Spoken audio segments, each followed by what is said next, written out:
After a day of flooding in Tampa, and then all of a sudden, I just felt my engine go out. more rain fell on the area tonight, leaving cars and people swimming in water or creatively getting around the bay. It was about 6 or so vehicles just floating. Water everywhere, leaving people in a jam all day long. Good evening, everyone. I'm Rod Carter. Thanks very much for joining us tonight. We begin with more on this very soggy Saturday night. Storm Team 8 tracking this wet weather for you tonight. Here's some more of that video you just saw. Kennedy, so underwater, this guy swam to his car that, as you can see, was stranded. And it is the very same story all across South Tampa. Drivers on Bay Shore stuck in waist-deep water there. And the rain may have let up for the night, but the streets in South Tampa are still very flooded right now. This is near NoHo Flats Apartments. That's over on Rome Avenue. We do have team coverage of the storm for you tonight. We're going to start with News Channel 8's Chip Osowski. He is in the center of all this mess. Chip, how does it look out there tonight?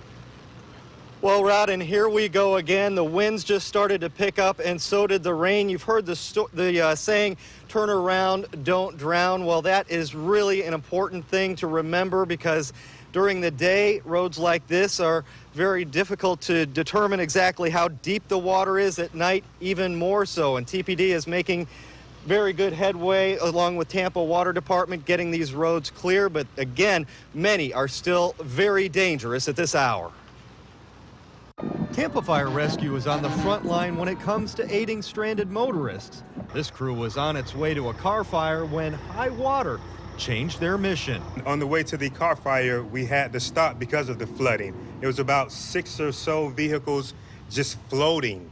So we had to stop and assist them. Postal carrier Jim Woods was one of those drivers who found himself underwater. Yeah, I told them, look out for people that really need help. But any minute, I'm just trying to, protect the mail for right now, Have you ever seen anything like this? I have. I saw it along Bay Shore once, months ago, and I was saying like, oh, I'm so happy that's not me, and I guess now it's it's me.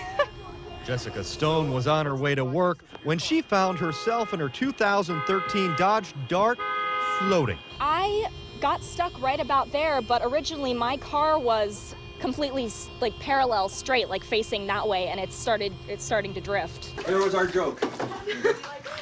Learn to scuba dive, because when conditions that happen like this, you're going to need a scuba class in order to get through. Kennedy business owner Scott Lucci is uniquely qualified to deal with this.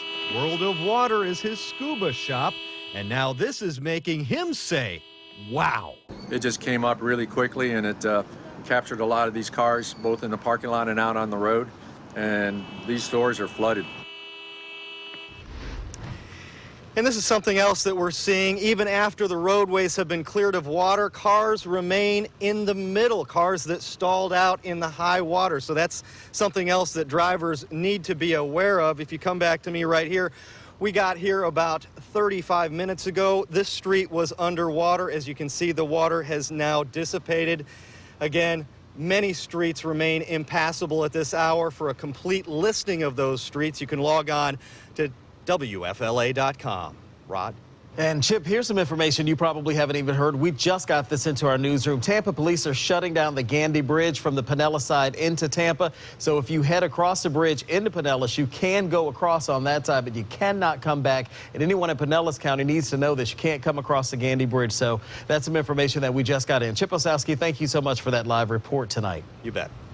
All right, there's several places that you can pick up sandbags from 8 a.m. to 4 p.m. tomorrow. There's 3 locations in the city of Tampa. Those are on Himes Avenue, East Lake Avenue, and Spruce Street. And then there's another location that's in the county over on Sheldon Road. You have to have a valid driver's license or utility bill or electric bill would actually serve as appropriate identification as well.